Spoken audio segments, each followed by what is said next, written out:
YouTube, how we doing? PPS here. YouTube play of the day. We got two spots. Going to be rolling college basketball today.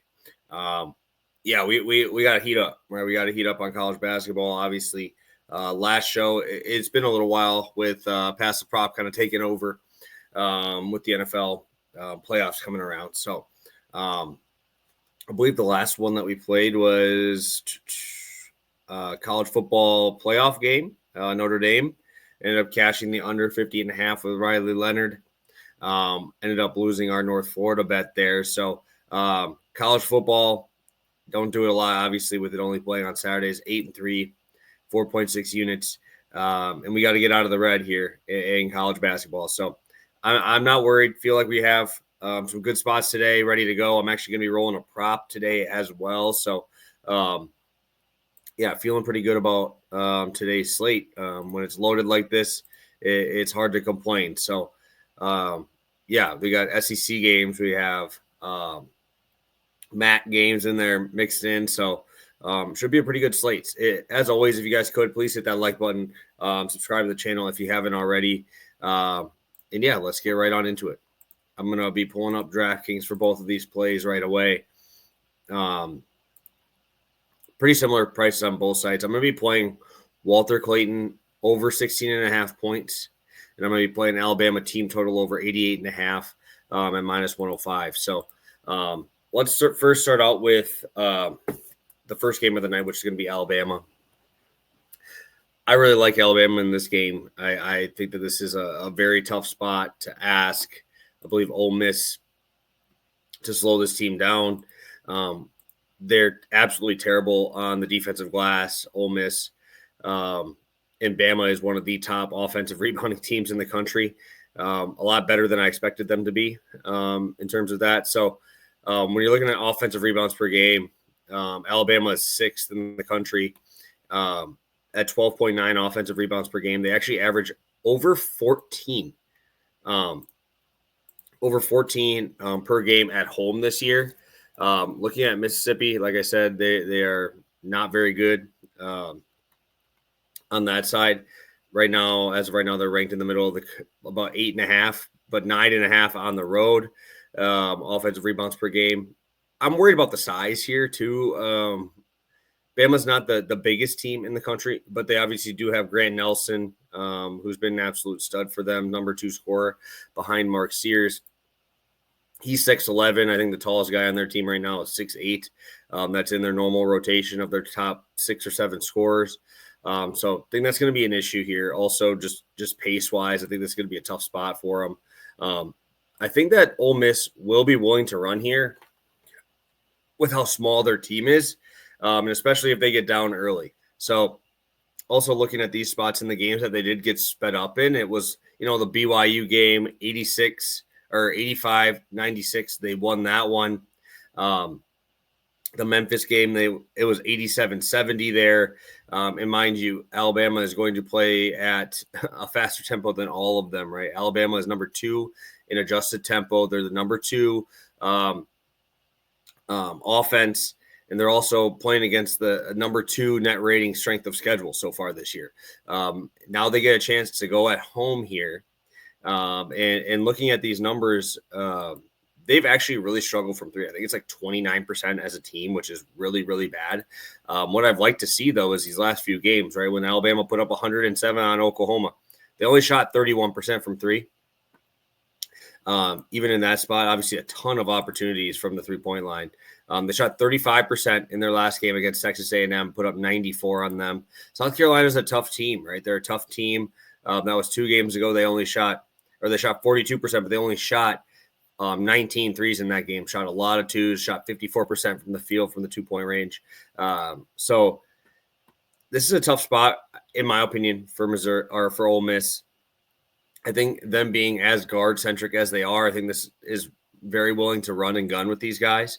And also, you guys know I really like playing first half totals in these games, but Alabama not only is ranked in the top 5 in terms of first half points per game, but they're the number 1 second half scoring team. Them and Kentucky are kind of lapping the fields here with Bama putting up 47.2 points per game. in the second half. Obviously, that makes me feel a little bit more comfortable taking the spot. If you want to play the first half total, that's fine. I've even looked at Mark Sears totals for points in this game as well. I just think that this is a really tough spot for Ole Miss to go into Alabama after Bama just showed out against a tough Texas A&M team. I think it's a tough ask, really, for anyone to go into Alabama, but especially when they're coming off of a 94-point performance on the road, an 88-point performance on the road. Their last two games at home were a 105 and a 107 win against Oklahoma, putting up 107, 105 on South Dakota.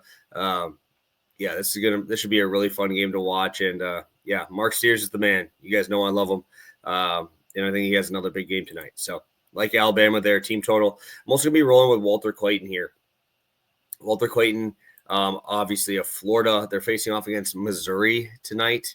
Missouri, they're not a big team at all as well. I think their top six scorers are all guards, which is, not something you usually see.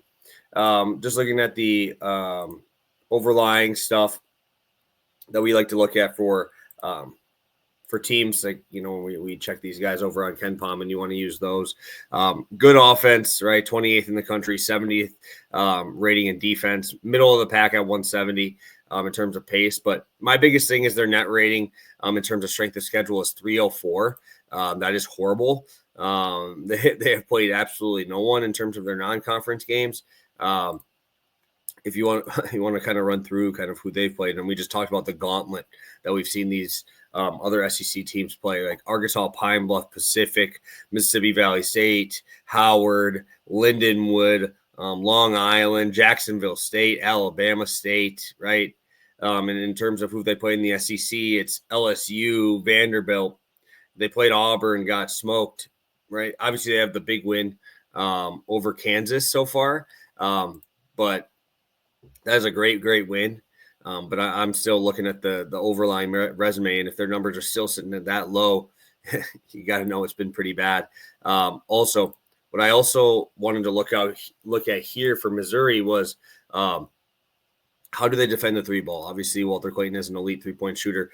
They're allowing 38.8% on the road from the 3-point line. Obviously, that is not good. That is not what you want to see here when you're facing off against a Florida team that's just absolutely loaded with shooters.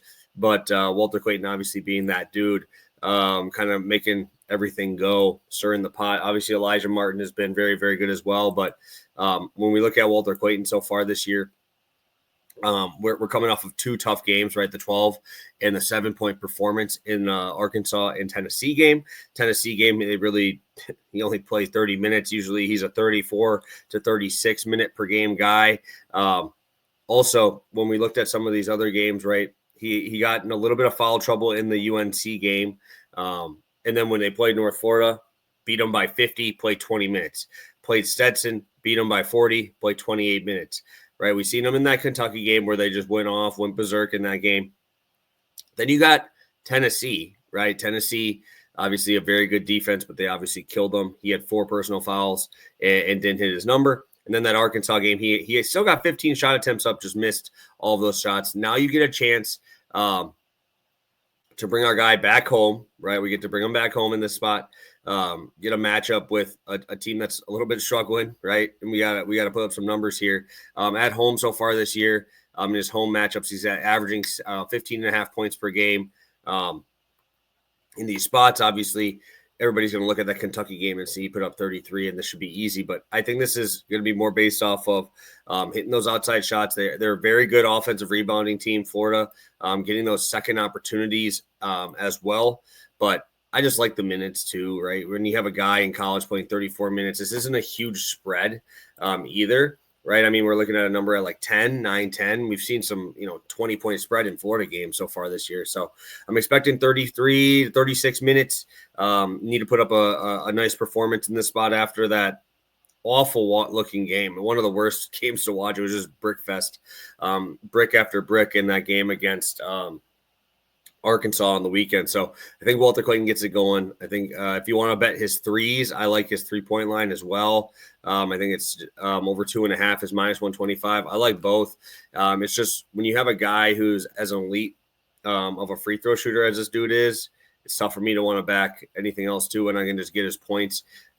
He's averaging 17 on the year. I think he's going to easily hit that average here tonight, as Florida, I believe, is supposed to be scoring team total wise at 83.